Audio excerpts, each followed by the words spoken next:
युवा, तडफदार आणि लोकाभिमुख नेतृत्व माननीय सौ दीक्षाताई पथवे यांना वाढदिवसाच्या हार्दिक शुभेच्छा. अकोले तालुक्यात उदयास येत असलेले सक्षम महिला नेतृत्व म्हणजेच माननीय सौ दीक्षाताई दीपक पथवे आज त्यांच्या वाढदिवसानिमित्त संपूर्ण देवठाण गटात आनंदाचे वातावरण असून सर्व स्तरातून त्यांच्यावर शुभेच्छांचा वर्षाव होतो आहे. बहिरवाडी गावच्या माजी उपसरपंच म्हणून कार्य करत असताना दीक्षाताईंनी लोकसेवेची मजबूत पायाभरणी केली.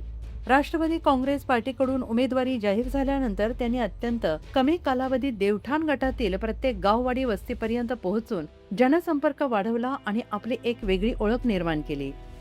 अकोले तालुक्याचे आमदार माननीय डॉक्टर किरणजी लाहमटे यांच्या मार्गदर्शनाखाली तसेच तालुका उपाध्यक्ष दीपकभाऊ पथवे यांच्या सहकार्याने दीक्षाताई सातत्यानं जनतेच्या सेवेत कार्यरत आहेत.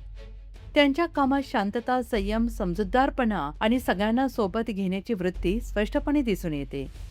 माननीय सौ पुष्पाताई लाहमटे यांच्या सहकार्याने त्यांनी स्वतःच्या नावाचे कॅलेंडर प्रकाशित करून घराघरात पोहोचवले आहे. आदिवासी भागातील वाडी वस्त्यांवर जाऊन विकासाचा आढावा घेत महिलांना एकत्र करत मजबूत महिला संघटन उभारले. देवठाण आणि मेहेंदवरी गावात मोफत शिलाई प्रशिक्षण उपक्रम राबवून महिलांना स्वावलंबनाकडे नेण्याचा त्यांनी प्रयत्न केला. तसेच सामाजिक, शैक्षणिक आणि सांस्कृतिक कार्यक्रमांमध्ये त्यांचा नेहमी सक्रिय सहभाग असतो. सुखदुःखाच्या प्रत्येक प्रसंगी त्या जनतेसोबत खंबीरपणे उभ्या असतात. दीक्षाताई पथवे या निर्णयक्षम, निर्भीड, दूरदृष्टी असलेल्या नेत्या म्हणून पुढे येत असून विकास कामांना गती देण्याची क्षमता त्यांच्यामध्ये आहे.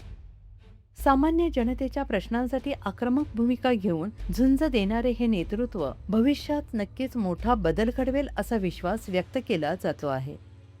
तळागाळातील लोकांशी नाळ जोडून विकासाची नवी दिशा देणारे नेतृत्व म्हणजे दीक्षाताई पथवे.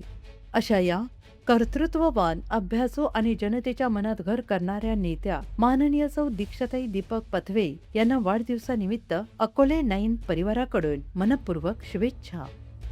त्यांना उत्तम आरोग्य, दीर्घायुष्य आणि त्यांच्या सर्व स्वप्नपूर्तीसाठी हार्दिक शुभेच्छा.